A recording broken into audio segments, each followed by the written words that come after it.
मैं यहाँ पर एक कोट पढ़ने वाला हूँ।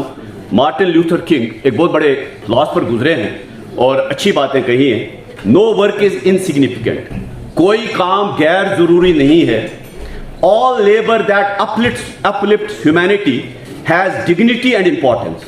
वो किसी भी तरह का काम जो है विच अपलिफ्ट्स ह्यूमैनिटी, इन्फेक्शन को दूर रखना, इंसान को एक आरामदेह जिंदगी प्रोवाइड करना, उसकी एसेंशियल्स को पूरा करना, दिस इज सिग्निफिकेंट। ये कोई ह्यूमैनिटी को गिराने की बात नहीं, ये उसको उठाने की बात है।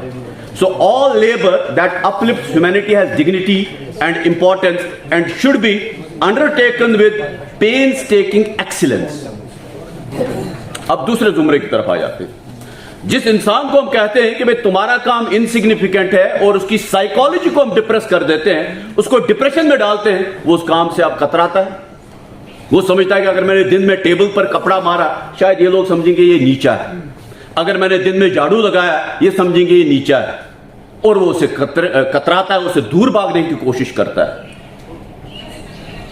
This thing has to come from the psychology. हमारा माइंड सेट सबसे पहले इस पर बदलाव करने की कोशिश करें। और इस बदलाव में मैं समझता हूं कि जो हमारे सामने के रोग हैं, मुझे लेके, राहिल साहब को लेके, we need to get to the dignity of labour ourselves. हमें इस बात पर कभी भी कोई गुरेज नहीं करना चाहिए कि मैंने चाहे घर में, चाहे ऑफिस में, चाहे किसी बिल्डिंग में, अगर मैंने भी किसी कुर्सी को हाथ लगाया, मैंने भी कोई काम किया, बहरहाल वो हमारे लिए, सबके लिए। दूसरी बात, जिस तरह से इस डे की एग्जिस्टेंस आई है, ये असल में एक एक्सप्लॉयटेशन का फेज चल रहा था। जितने भी हमारे लेबरर्स हैं, इनको 12 से 16 घंटे तक काम लिया जाता था, और इस 12 से 16 घंटे के काम में इनको कोई एक्स्ट्रा उजरत नहीं दी जाती थी। आज भी कुछ लोग कंपनीज में, ऑफिसेज में, या इवन घरों में 12 से 16 घंटे का काम करते हैं, लेकिन उनका स्पैन ऑफ डे है 8 घंटे। दैट मीन 8 घंटे के लिए उनकी उजरत ड्यू है। अगर आप 8 घंटे से ज्यादा उनसे काम लेते हो, फिर आपको उसको एक्स्ट्रा पे करना है, और वो भी अगर उसकी मर्जी है, आप उसको मजबूर नहीं कर सकते। तभी आप देखेंगे जो 10 से 4 की वर्किंग है, वो वर्किंग इसीलिए 8 घंटे की रखी गई है।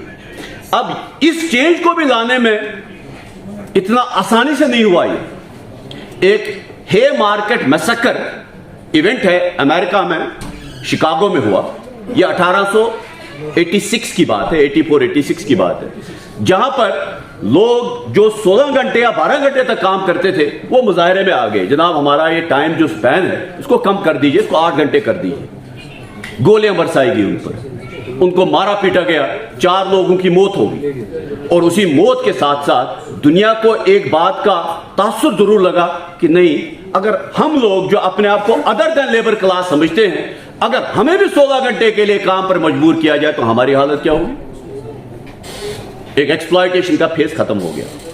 लेकिन इस मुल्क तक आने में इसको फिर से 40 साल लगे।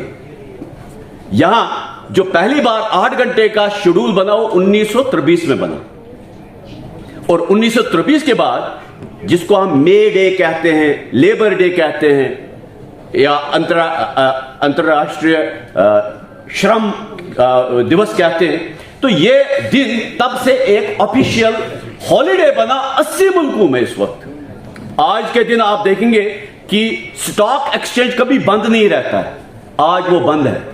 अगर आप बॉम्बे का स्टॉक एक्सचेंज आप देखेंगे, it is close today, because इसमें जो जिस तरह से जिसको हम इंपॉर्टेंस देते हैं, वो इस बात पर इंपॉर्टेंस है कि जो लोग इसमें, हो सकता है सारे के सारे उस एक्सचेकर में एज ब्रोकर्स काम नहीं करते हैं, कोई शायद सफाई वाला भी काम कर रहा होगा, कोई और भी जो इंसान काम कर रहा है, तो उसके एहतराम के लिए आज वहां छुट्टी है।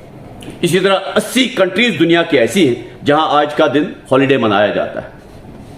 अब एक खास कंसर्न जो वक्त से बढ़ता गया, क्योंकि राहिल साहब ने आपको बखूबी बताया कि J&K स्टेट में किस तरह की स्कीम्स हैं, और बहुत ही अच्छी स्कीम्स हैं। 50,000 रुपए तक एक बच्चे को पढ़ाई के लिए मिल सकता है, 2 लाख रुपए तक अगर कोई खुदा न खासा किसी को इंजरी आई हुई उसको मिल सकता है, 50,000 रुपए उसकी बेटी, या 75,000 आप हो गया हो उसकी बेटी की शादी के लिए हो सकता है। और हमारे बीच में काफी सारे स्टूडेंट्स आप देखेंगे, हम आमतौर से इनके साथ देखते हैं कि इनको भी अच्छे बेनिफिट्स आते हैं, हमसे सर्टिफिकेट ले जाते हैं, और किसी भी झिझक के बगैर इनको पैसा अकाउंट में आ जाता है। और मुझे बताया गया कि तकरीबन जो पिछले साल खाली इस सेक्टर पर स्पेंडिंग्स हुई है वो 22 करोड़ के आसपास हुई, सिर्फ for purpose of education of the labour, right. और उसमें आज का दिन अवेयरनेस का डे भी होना चाहिए। आप सबको चाहिए कि आप इनसे वो पैम्फलेट हासिल करें और आपको पहले अपने हुकूक का पता रहना चाहिए कि हमारे हुकूक कहां कहां बनते हैं। फिर अगर उसमें कहीं कोई ऑब्स्टेकल्स आते हैं, कहीं कोई रुकावटें आती हैं, राहल साहब